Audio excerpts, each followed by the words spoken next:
This meeting is now being recorded.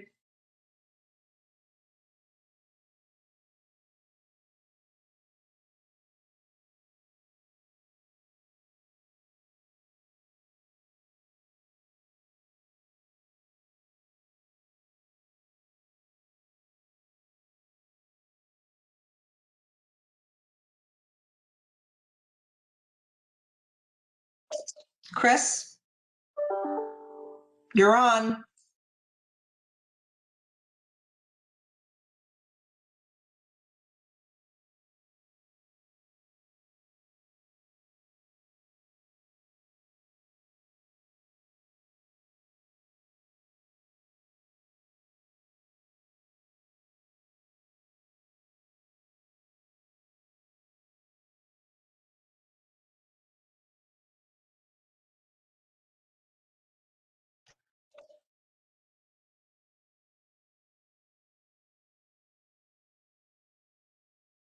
No? Yes, we're here, Chris. You're on.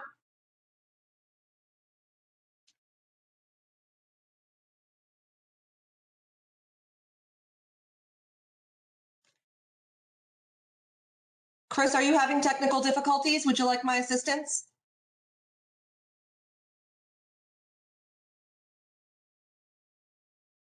The only one not hearing you. Yeah, so our guest speaker and presenter today, Chris Owens, appears to be having some technical difficulties. So if we could just take another moment to give him a chance to correct this, it will be worth our while. So please give us a moment. Thank you all, and I appreciate your patience. Michelle, would you like me to make a few comments while Chris is working out the technology, or it's up to you? That's fine, Bob. Thank you. Is that okay, or do you want me to wait and kick off with a minstrel? It's up to you.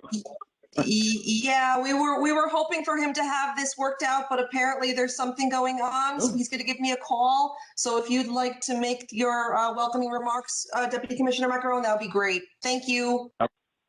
Yeah, thank you, Michelle. And Chris, I heard you.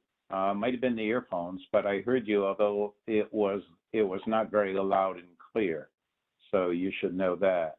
But let me make a few comments, because I too am looking forward to hearing from Chris, but this will give Chris a little time. First of all, thank you for joining the Learn at Lunch series that we've been conducting. And today's topic is really building membership from the County Reentry Task Force model. And as I was thinking about it, you know, the task forces are the service providers. It is the membership. That's the whole nature of the structure of reentry in New York State. It's a collaboration between state and localities. I worked for Westchester, neighboring Rockland County, and I see Judy Rosenthal out there and several others. Hello. I worked for Westchester for 25 years, but I understood that the county is the locality of the forum where services are provided. And we know that. So the state relies on localities to really provide the services to residents returning to their communities. And that's the strength of the County Reentry Task Force model, is that it's the service providers coming together. It's interesting that Chris is going to be, you know, presenting today, because I've attended many of the Kings County Reentry Task Force meetings over the years. And it's interesting that when you get off that elevator down in Kings County, there's 85 people in the room. And I say to Chris, what are you giving away to here today that you're attracting 85 people? And it's really remarkable. One day I was getting off the elevator, and there's a gentleman who introduces himself from Yale University, and he's got 2 PhD students with him. And he introduces himself, and he says, well, we're here to study reentry in New York State and in Kings County. That's the type of audience and diversity of individuals from the faith community, from the helping treatment community, behavioral health community that Chris was able to garner. So the strength of the County Reentry Task Force relies upon largely the service providers that come to provide their services and help people reentering the community. It is that type of dynamic relationship that is the strength of the County Reentry Task Force. State people working together, docs, field division parole, DCJS, probation, and all the service providers throughout the state coming together in a very focused way through a case conference and examining what are the stabilization and the criminogenic needs that drive behavior. And I see that Yvonne Turner's on the line too. I think I saw Yvonne. And you know, what's interesting is that when she and I assumed responsibility for the task forces back in 2011, 2012, I think it is. We spent that summer meeting with each of the task forces, and we identified early on that the stabilization services were absolutely essential to helping people get back on their feet. It's hard to have a conversation about cognitive behavioral interventions. It's hard to have a conversation with an individual thinking about criminal attitudes and criminal thinking if they don't have a place or roof over their head that evening, or the proper supports for treatment, or mental health treatment, or medication. Those are very human needs. And early on, we identified the Maslow triangle. Remember that? And we all remember that Maslow triangle from Psychology 101 in college and in high school. And what it said is that you've got to address the primary needs first. If you're not addressing the stabilization needs, it's very difficult to get the attention of individuals to try to make a difference in their lives. Having said that, we also recognize that you can address the stabilization needs till the cows come home. But if you're not helping that individual examine their own thinking, their own attitudes that are driving their behaviors, then nothing changes. And so you've got a well-supported individual who's got a job, who's got a home, who has a residence, and maybe even the treatment, but is really never, ever confronted, you know, the voices within them, the devil within them talking about, you know, what's driving their behavior. So the role of the task force is really multifunctional. It's multidimensional. We're addressing both the stabilization needs and we're helping people explore those attitudes that in fact continue to have them involved in the criminal justice system. That's the beauty of the County Reentry Task Force model. I think it works really well, and it's entirely appropriate that Chris is with us today, perhaps to share some of the music that he's made in Kings County over the years. So with that, I conclude my comments. Thank you, and it's good to see all of you. I look forward to the day when I can see you in person. We can meet at DCJS for a full day forum. That day will return. We had some great forums, some great exchanges, and a lot of collegiality among professionals throughout New York State. So I miss that. I know you do. But please continue to fight the good fight and take care of yourselves and your families and your staff. We want everyone to return to the workplace healthy, safe, and sound. Thank you, Michelle.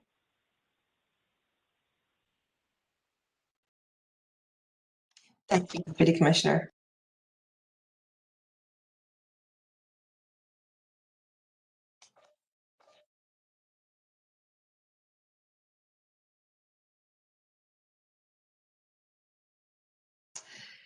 We are having some significant technical difficulties this morning, and I'm hoping that we're able to and learn maybe.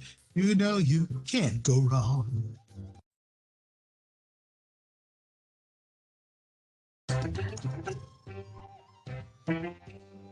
Lunch and learn, baby. It's just an hour long.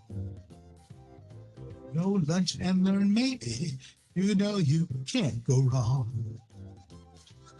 And when we're done, you'll sing a brand new song. You better turn that phone on. I can see you. That was wonderful. Thank you so much, Chris Owens. Chris Owens, Bureau Director at the Kings County Reentry Task Force, District Attorney's Office, actually recently retired. But thank you so much, Chris, for your minstrel, as Bob put it earlier, and we would have liked to have had you kick it off, obviously, but between you and Deputy Commissioner Macaron, you did a fine job. So we'll be hearing from Chris Owens a little bit in the future today, but my name is Michelle Clark, and I am the manager of the Vocation, Education, Employment, and Reentry Unit here at New York State Division of Criminal Justice Services Office of Probation and Correctional Alternatives. And I'd like to thank you all again for coming to our Lunch and Learn, the second in our spring series 2021, titled Enhancing the Membership of the County Reentry Task Force and BiMonthly Meetings. So thank you all again for coming. I see a lot of familiar faces here, and I'm very happy to see you all. So moving forward, I just like to go through the learning objectives for today. And those learning objectives are pretty simple, and I'm sure that all of you are very familiar with these things. We just wanted to go over them and give you the benefit of hearing from one of the very important and impactful voices from the field later on in our presentation. So first, we're going to review the basic County Reentry Task Force structure and required membership. We're going to discuss strategies to boost membership and attendance at your task force and your bi-monthly meetings. We're going to list some required meeting topics as well as some dynamic themes that will enhance your bi-monthly meetings and bring forth more participation and attendance. And then we're going to hear from our very important voice from the field, Mr. Chris Owens, who, as I introduced earlier, is the former Kings County Reentry Bureau Director and co-chair of the Kings County Reentry Task Force. So moving to the next slide, this is just a very brief refresher. There are three key positions in the CRTF structure. All three parties are responsible for increasing membership, promoting the program, and they have a significant role in the bi-monthly meetings, specifically the CRTF coordinator. And you know, what we want to see, of course, and what we do see more often is the passion and dedication that comes from the coordinator, the sound of the excitement and the work of reentry, and that this is just not another meeting you have to go to, check the box, you know, I was there, I fulfilled my obligation. This is about leadership, and then the coordinator of the County Reentry Task Force bringing to the bi-monthly meeting the importance of the work and their dedication to the work, in addition to the passion for doing this work and helping individuals return to their communities. So it's important to ask yourself, you know, why are we here? And I think it's important for people that come to your meetings to be able to answer that question based on how you're presenting your agenda and your information throughout your bi-monthly task force meetings. So the rules outlined for the structure of the CRTF are in your guidance document. That's something that you all should have received back in 2019.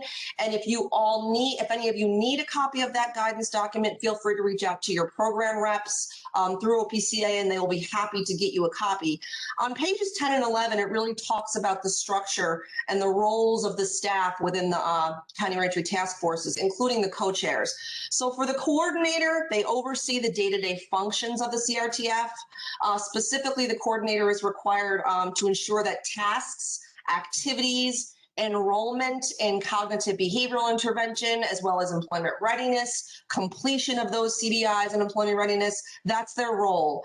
And then the county co-chair is the chief elected official or his or her designee, which may include a representative from many administrative agencies and entities, including Commissioner of Social Services, Director of Probation, the Commissioner of Mental Health, district attorney, as well as chair of any criminal justice advisory boards or any ATI programs, or obviously a county legislature. And the DOCS co-chairs, of course, are partners in this, New York State DOCS. The reentry operations managers are now the co-chairs of the County Reentry Task Forces. These individuals are designated by the DOCS commissioner or designee.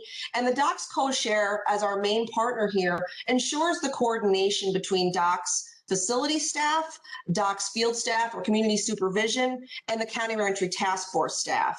The DOCS co-chair has the task and the responsibility of ensuring that a sufficient number of individuals or referrals are made to the County Reentry Task Forces. So with that being said, I'm going to turn over the rest of the presentation to my colleague and a member of the VER unit as well, Ms. Taylor Alfred. Thank you, Taylor. Great, thank you so much. Good afternoon, everybody, and thank you for being here. I'm going to start off by talking about the bi-monthly meeting and who should really be at the table. So as we all know, the bi-monthly meetings are part of the CRTF work plan. They are required tasks in order to execute the contract. But before we get started, I want to start with a quick chat activity. So if you can open up your chat panel on your WebEx screen, I'm going to ask you a question, and you can write it to everyone. You can write it just to myself, whatever works best for you, the answer to my question. So we all know that there is required parties that are supposed to be at the bi-monthly meeting. That's listed in the guidance document, specifically on pages 9 and 10. But I want to ask you all today, who do you feel or who do you include in your bi-monthly meetings? Who should be included? Who should be seated at the table or in this new world coming into your Zoom room? So feel free to just write those answers in the chat. You can write one person at a time. You can write them all in one chat. I'll read them out loud as they come through. I'll give you a minute or so to respond. I'm going to go back to the previous slide just so you don't quite see the answers. But the question is, who should be included at bi-monthly meetings? Who do you invite to your meetings? So I see DSS, community-based agencies, community partners who serve our clients to ensure connections are made.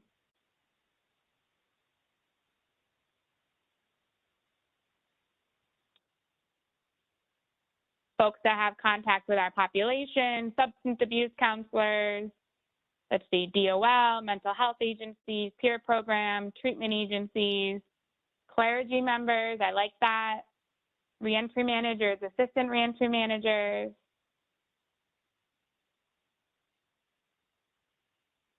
These are all fantastic answers. DMV representatives, HUD, representatives from DSS, elected officials, county executives. I like that, Franz. Thank you. Faith-based communities, awesome. All fantastic answers. So it seems like you all are on the right page as to who should be at your meeting. This listing here is what's listed in the guidance document. It's, you know, the recommended or, you know, required list of who should be at the meeting, but you know your community best and you know who should be at that table in addition to the list that we provide here. So ways to boost membership and attendance is what we're going to kind of be talking about next.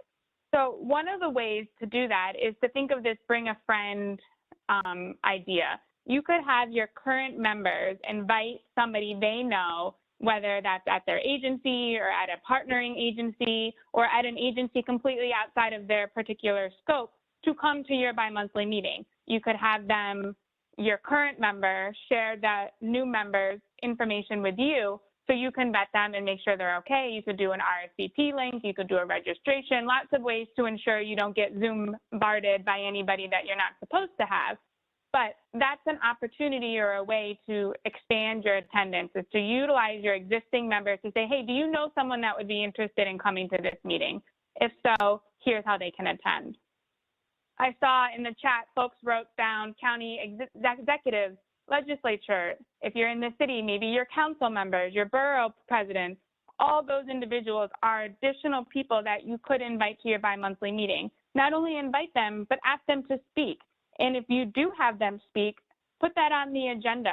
Share that agenda prior to the meeting, because that's going to entice people to come to your meeting because they may want to hear what so-and-so has to say. Maybe a DA is coming to speak and they might want to hear from that person. And you want to share that information with your existing members, and that might also boost attendance, knowing that you've kind of elevated your meeting to the next level with these new additional attendees.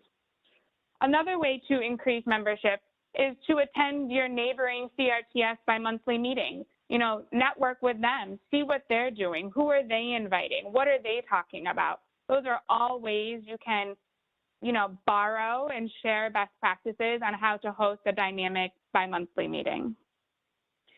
As always, you want to, get permission from your respective agencies before posting on any sort of social media website. But maybe you advertise your bi-monthly meeting. Maybe you put a registration link and you say, this is the CRTF. This is what a bi-monthly is. This is what we discuss.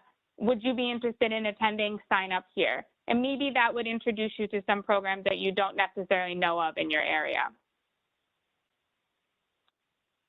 When inviting key attendees, whether that's just your presenters or maybe a county executive or a legislature staff member or rep from your district, you want to make sure you follow up with that invitee and have an RSVP and confirm the technology. It happens. Technology fails us sometimes. We saw it today, but we moved through it. You got through it. And all you can do is practice and confirm and do the best you can. But you definitely want to make sure you follow up with those key RSVPs. One of the things that the bi-monthly meeting also allows for is exposure and being put on the radar of docs, right? Docs being one of our co-chairs, having the service providers come to your bi-monthly meeting might introduce docs to that particular program for the first time.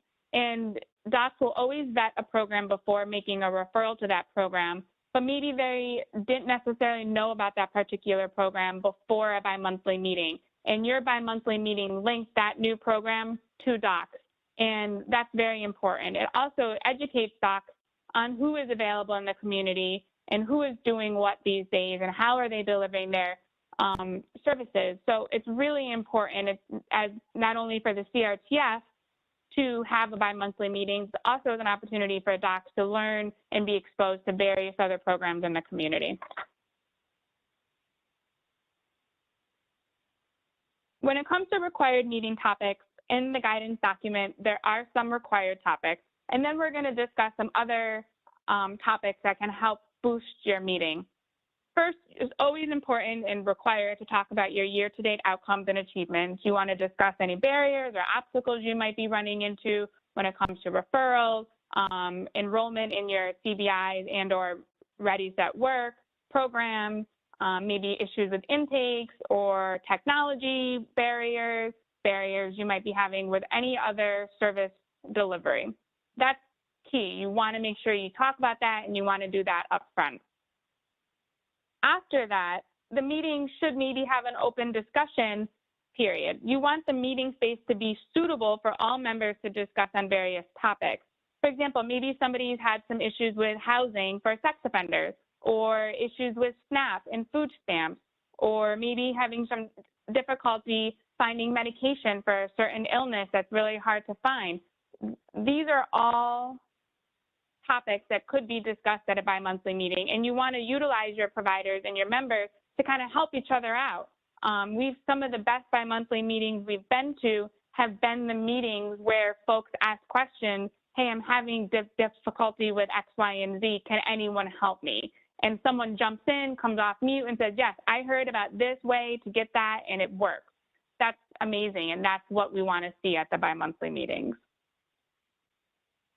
Another option of things to discuss at bi-monthly meetings are your public outreach events. Outreach is a part of the CRTF work plan. Maybe you want to discuss upcoming job fairs, community-based forums. Maybe there's some awareness campaigns that are happening. Maybe you found some new publications that help with employment and you want to share that with your members. That's another option of something to talk about to boost your meeting.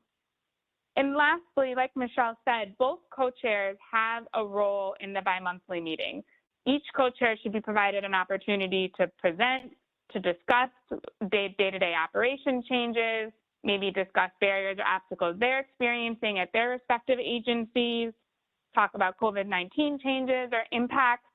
It's not just a, hi, I'm here, thanks for having me. We want, we're glad to see everyone here and be safe and be well. That's great, don't get me wrong. But you want to really have them talk about what they're seeing, what they're experiencing in the community. And maybe it's something that the CRTF isn't aware of and they're able to add that and bring that to the table.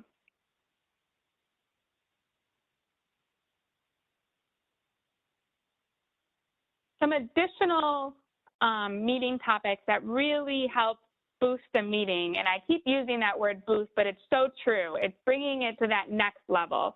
And one of the ways to do that is through testimonials. You know, people don't want to come to boring meetings. They want to leave feeling inspired. And the way people leave feeling inspired is sometimes by hearing from testimonials from CRTF participants. And they want to hear from someone and maybe the barriers that they faced when they were released from state prison and how the CRTF helped them and maybe where they're doing now and the success that they have now. It doesn't always have to be positive. Having testimonials is a way to make people feel inspired when they leave your meeting. In addition, collective interaction is important. We talked about this a little bit already, but I want to kind of expand on this. Docs being a huge partner with the CRTF model, we want to hear from them. We want to hear about issues they're facing with housing, maybe issues they're facing with benefits and medication and employment, and how can this bi-monthly meeting membership help our partners at Docs. That's key.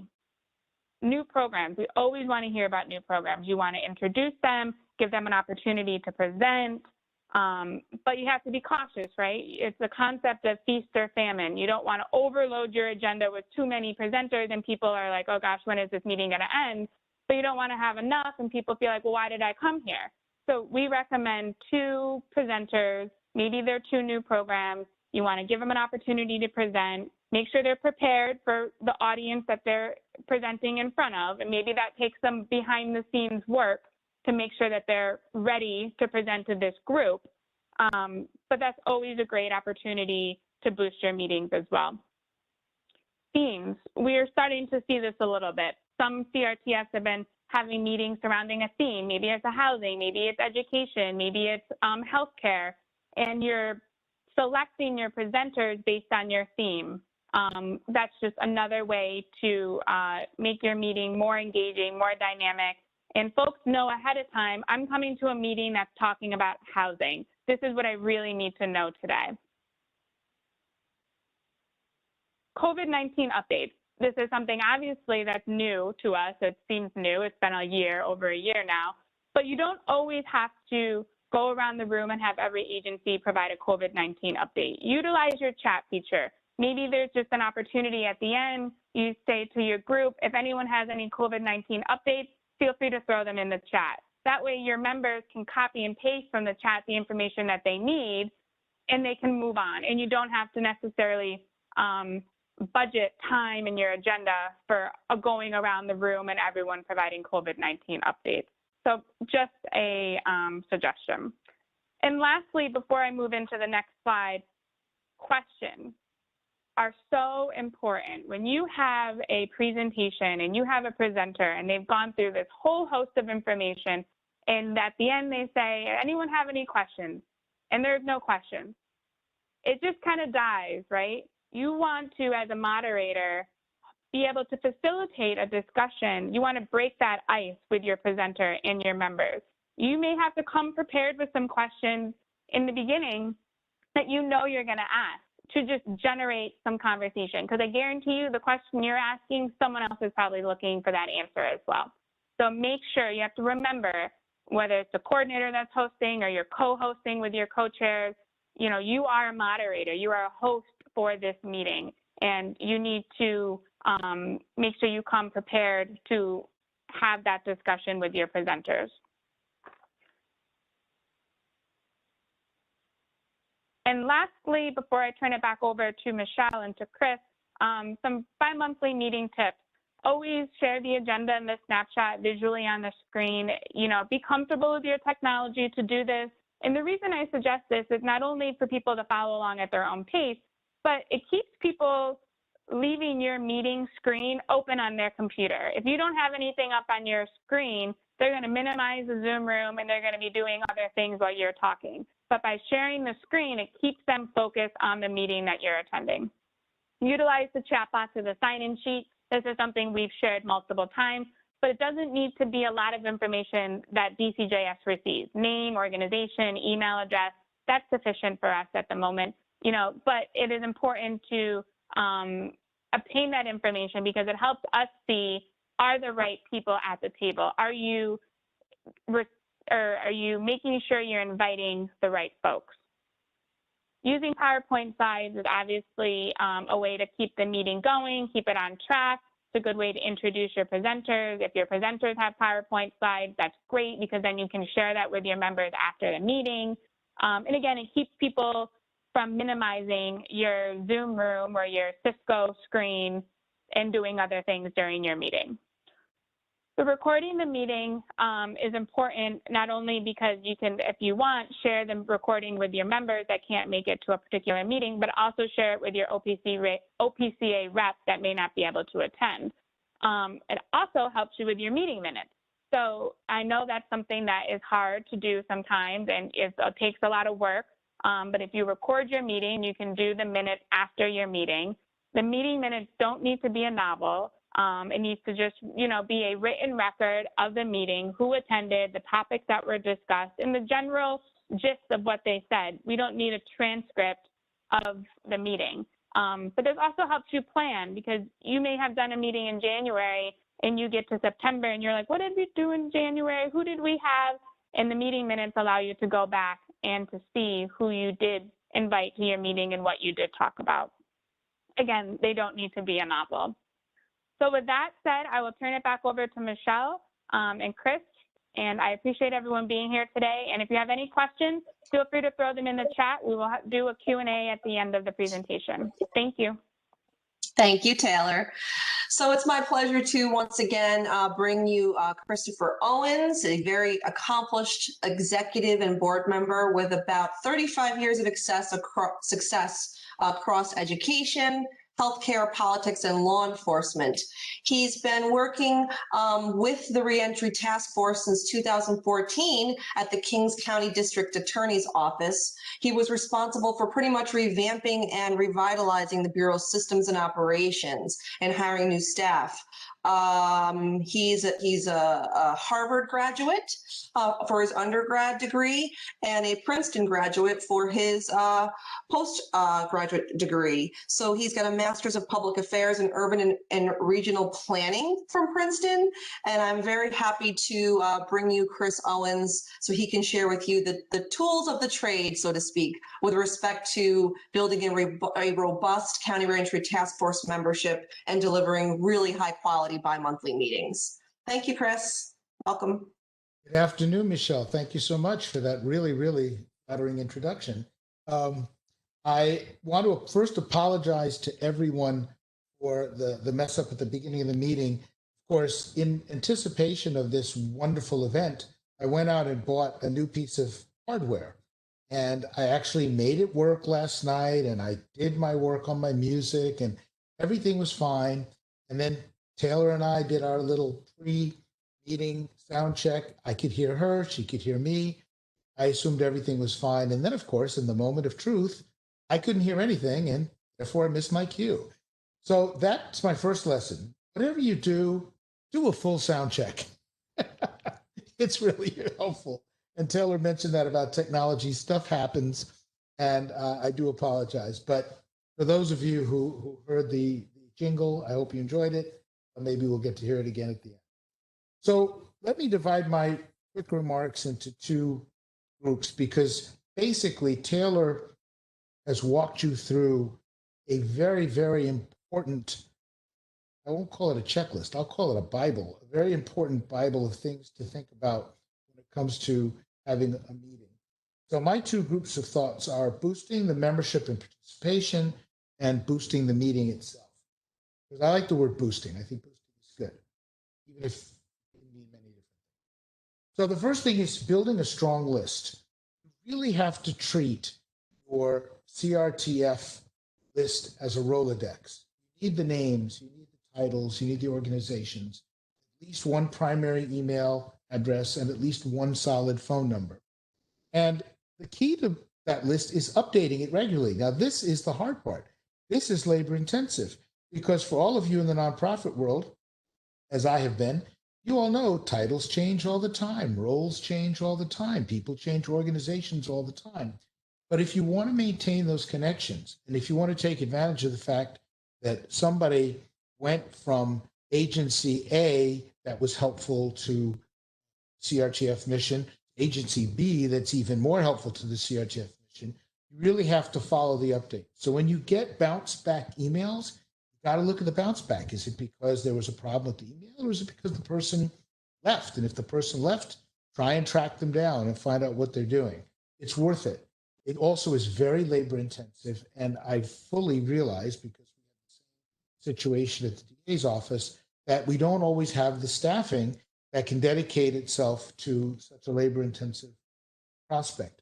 I can proudly say, but also frustratingly say, that our email list is 1,200 names long. And when you have 1,200 names and you send out a blast email, and you get a lot of bounce backs, that's a lot of work. A lot of work. So every, it's an ongoing thing. Every other month we have a lot of work to do. I do want to also say that when it comes to data, such as the details do matter. It's important that whoever's working on the list really pays attention to the correct spellings of names, titles, phone numbers, email addresses, not just because it's practical, but because it shows respect. Everybody that we're working with is somebody who is serious about reentry, whether they are a formerly incarcerated person, agency head, an elected official, nonprofit administrator, doesn't matter. They're somebody who we respect. We should show that respect by getting their name right. We should show that respect by making contact. When you have a list, of course, be inclusive. It's always better to include more people than less. You don't have to think about it as much. Who should I exclude? Think about, who am I including? I'm including everybody I can who I think is serious about reentry. Be expansive. Don't abuse the list. Don't use that list to send out things every week or every day.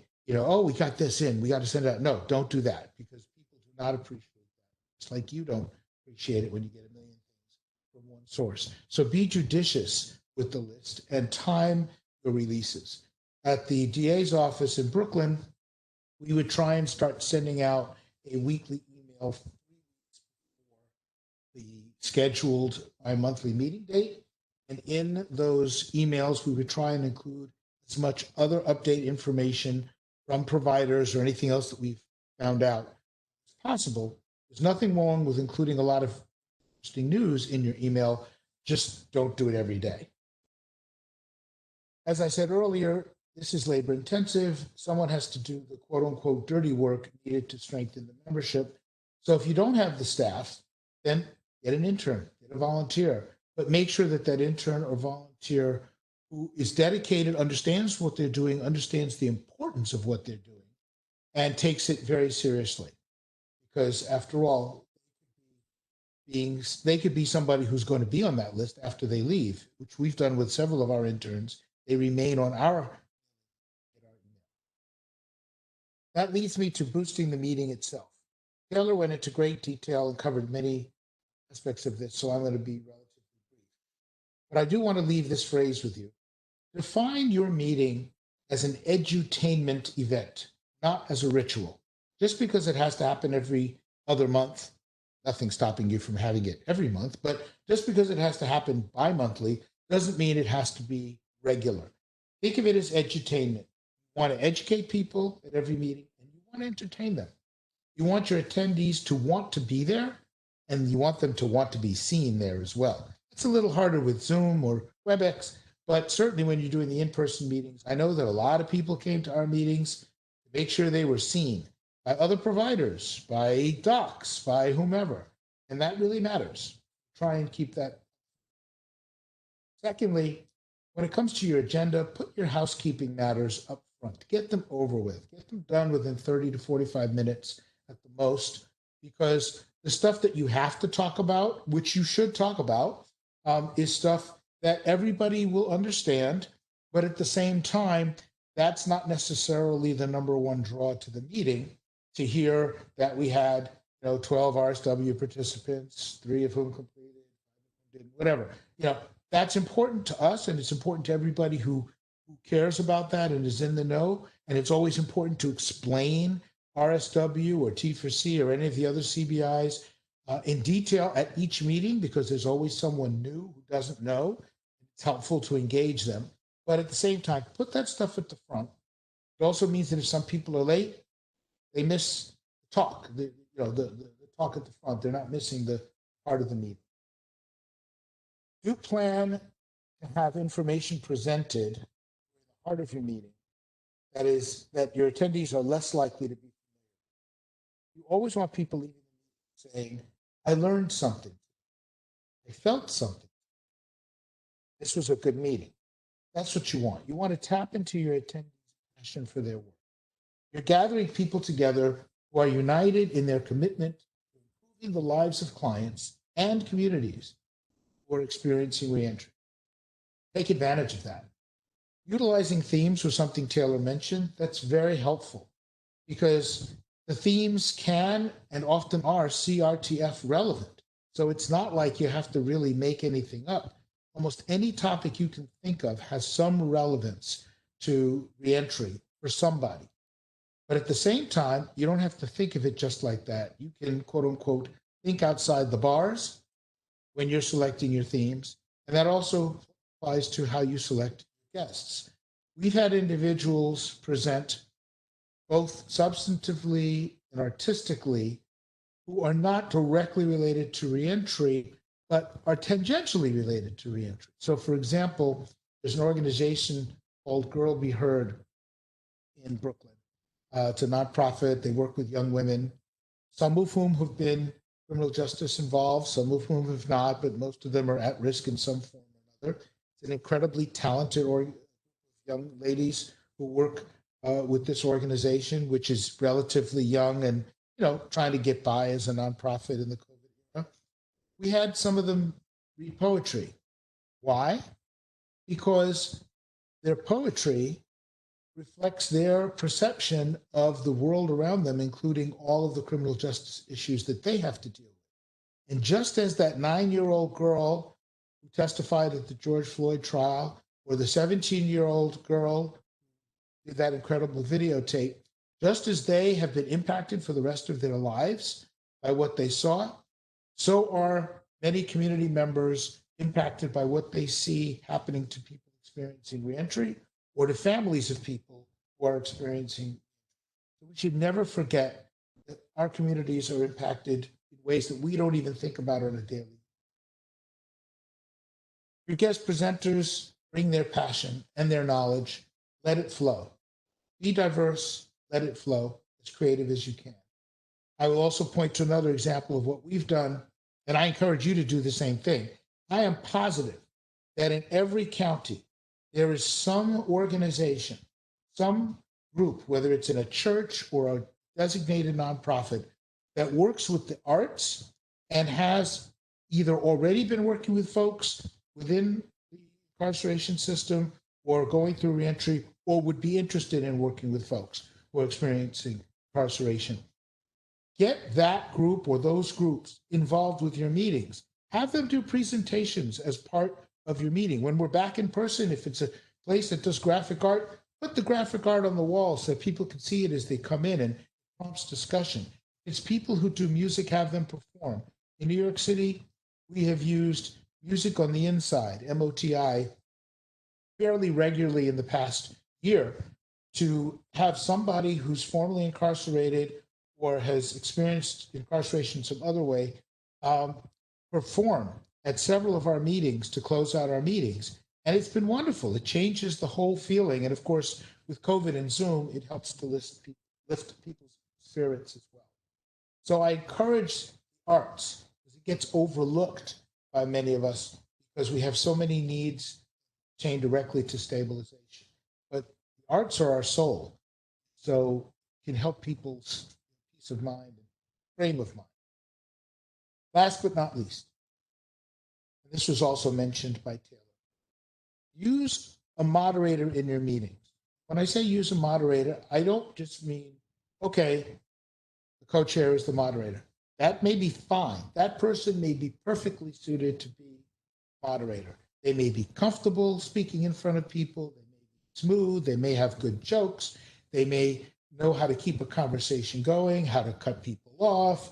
They may have all of those things, but that's what you need in the moderator to keep the meeting interesting and to keep people coming back. It doesn't have to be the co-chair. It doesn't have to be anybody in particular. If you know somebody who's good, who's interested in reentry, recruit them to be your moderator.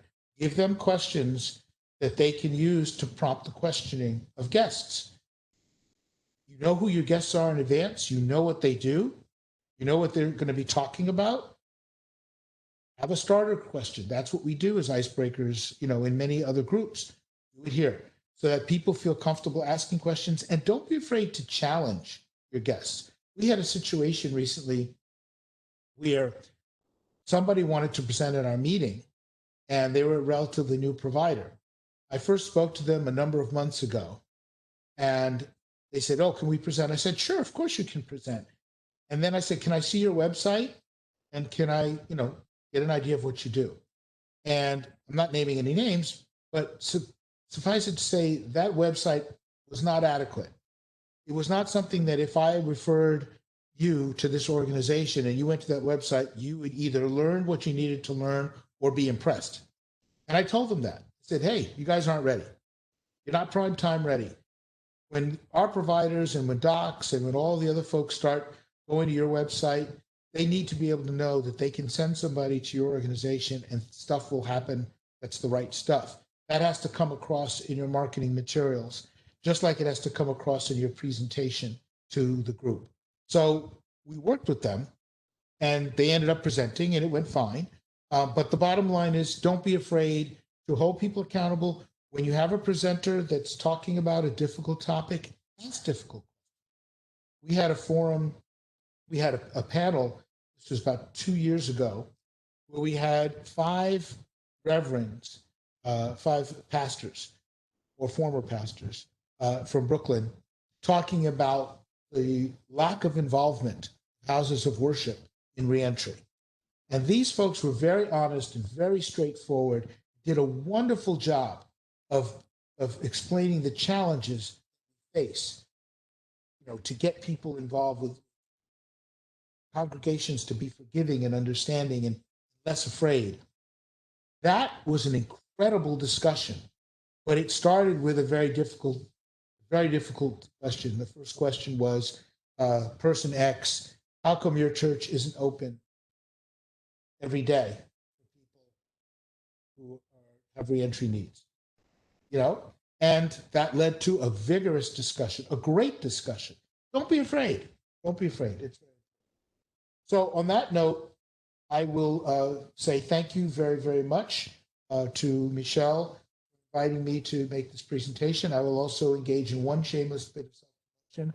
I did retire effective a week ago Monday, and I'm very happy to be moving into the next chapter of my life. So if you want to follow me, you have to follow me as Chris Oldude, OLEDUDE. That's my new alter ego, Chris Oldude. You can find me on the web, YouTube, etc. Thank you, Michelle. Thank you so much, Chris Owens. We have the opportunity right now for questions from the audience. And I have a question as well that I'd like to kick the question and answer off first. So, Chris, we talked about, the individual who is presenting or leading the meeting, having the dedication and the passion and the drive to kind of inspire the group and maintain the audience participation, involvement, interest. What would you say is the value of having testimonials from formerly incarcerated individuals, those who have been part of the Reentry Task Force, perhaps, and their what they could share at the meeting? What's the value in that? Is there value to that? Well, the short answer is there's incredible value. There is no substitute for the real thing. There's no substitute for the person who's actually lived the life, walked the walk, and not just talk the talk. It's easy for me to talk about reentry in the abstract. I've never been incarcerated, or at least I haven't been for more than a few hours after a protest. And the bottom line is, when people speak from personal experience, just like when you hear somebody sing and they're really telling the story, it moves you. It moves you to think differently and to refresh your commitment to what you're trying to do. And I think there's no substitute for that. And one of the great things is that many folks who come out of incarceration do get involved with nonprofit organizations. They become CASACs, they become counselors, they do other things that keep them close to where they were in terms of that connection, as well as people who've gone on to do totally different things. So you'd be surprised how many people you can find who have that experience. But certainly if someone has been a client of your CRTF, and whether they're happy or not, because that was mentioned as well, it's good to have them talk so people can understand the scope of the challenges. Thank you, Chris. I appreciate that. Again, I'd like to open it up to any questions from the field. And I actually do see a question here from someone in Rockland County. I'd like to read this question. How do you manage such a large group, and do you lose productivity for side with respect to they've struggled with the issue of size of the meeting membership? It's much easier when virtual, but when we hope to get back in person someday, how do you manage the large group? And I know, Chris, you've had several venues that you've used over the years, and I know you finally landed at a particular venue, but how do you manage a large group, and do you lose the productivity due to the size because you can't fit everyone in the venue? Well, I'd like to start by addressing the productivity issue. Productivity is what we define it. For the bi-monthly meeting, we're not talking about the case conferences here, we're talking about the bi-monthly meeting. We have defined productivity as getting people together to exchange the ideas, to refresh the passion and the energy, and to create more opportunities for our clients to benefit. That's the productivity outcome we're looking for. And therefore, having more people rather than less is a good thing. What we did, we had one conference room in the DA's office that could seat 100 people quasi-comfortably. When we clearly outgrew that, we went to Brooklyn Borough Hall, where we could seat 100 people much more comfortably. When that became a little more difficult because of the amount of red tape you have to go through to book a room in a city building, we partnered with St. Francis College across the street to use their auditorium. They also have a post-prison education program and a genuine interest in being an active partner, but they basically lent us their auditorium, and we were using their auditoriums, which can seat 300 people. Not that we ever hit 300, I would like that, but we didn't yet. Seat 300 people, and has a great stage and a great sound system and a great board for posting PowerPoint. So it actually was an extremely productive space. And since we went into COVID mode, St. Francis has been hosting our Zoom meetings. So again, we have the benefit of their technological expertise, so we don't have to rely on it. There are other issues we have to deal with, getting files back and forth and stuff like that, but that's minor. The bottom line is, I'm sure there are partners. You don't have to always meet in the same place, and I'm sure there are partners or willing potential partners in your county who could provide you with some opportunities for larger spaces without you diminishing the quality of your meeting. Thank you, Chris. I don't see any more questions coming through in the chat. We have a few more minutes to have the opportunity to ask questions now of either DCJS or Mr. Owens. While I'm waiting to see if any questions come in, I just want to parrot some of the things that Chris said. Thank you so much, Chris, for all that you imparted on us today in this presentation. It's one of those situations where, you know, we all go to meetings, and sometimes we're just waiting for the meeting to end and to check it off, you know, the list of things that we've accomplished. But for the bi-monthly meetings, I want to say that I really look forward to going to them. And that's the whole goal. For each and every one of you that runs meetings, the goal is for you to want people to attend and want to hear what you have to say and not want the meeting to end per se. And talking about uncomfortable conversations, sometimes those things need to occur. And it's sometimes those uncomfortable conversations and the outcomes from those conversations that keeps people coming back, because they know they're going to get the answers to the questions that they seek in these meetings. I do see another question. I've had former clients attend and speak at the meetings who had completed parole 4 years ago. I'm leery of inviting a former client who has completed parole much more recently. What amount of time do you think is appropriate for someone who has left parole or has recently done with parole in terms of doing a testimonial at a meeting? That's an interesting question. My short answer there would be there is no one size fits all answer. The bottom line is, if you've had clients, you know your clients, you know what type of presenters they're going to be, you know what they're going to focus on.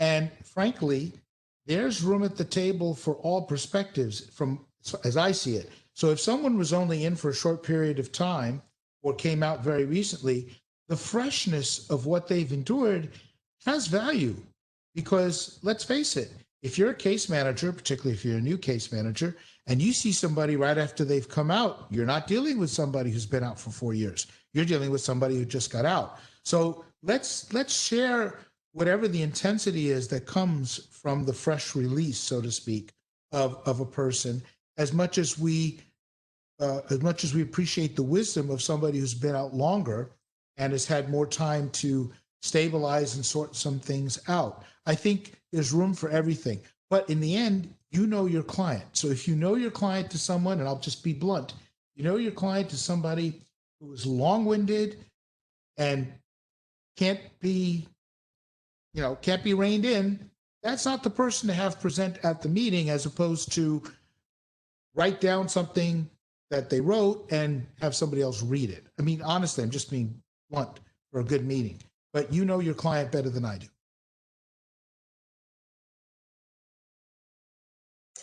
Thank you, Chris. I think that we have another question. In Queens, we've had active clients on parole speak on their experience and support of Queens Task Force and our service providers. Okay, so it's not so much a question, but an affirmation. And thank you, Queens County Reentry Task Force. Yes, they're speaking about their experiences and support of the task force is very important, very helpful. And of course, it speaks to the work that the service providers do in your community as well. So that's very good. I'd like to thank all of you for coming. Chris, I will turn it back over to you if you'd like to end our session with a finale. And of course, if you have any questions, please feel free to contact myself or Taylor Alfred at OPCA. Our contact information is on the screen. And thank you all again for attending our Lunch and Learn. Thank you so much. Lunch and Learn, baby, it's just an hour long. No lunch and learn, maybe, you know you can't go wrong. And when we're done, you'll sing a brand new song.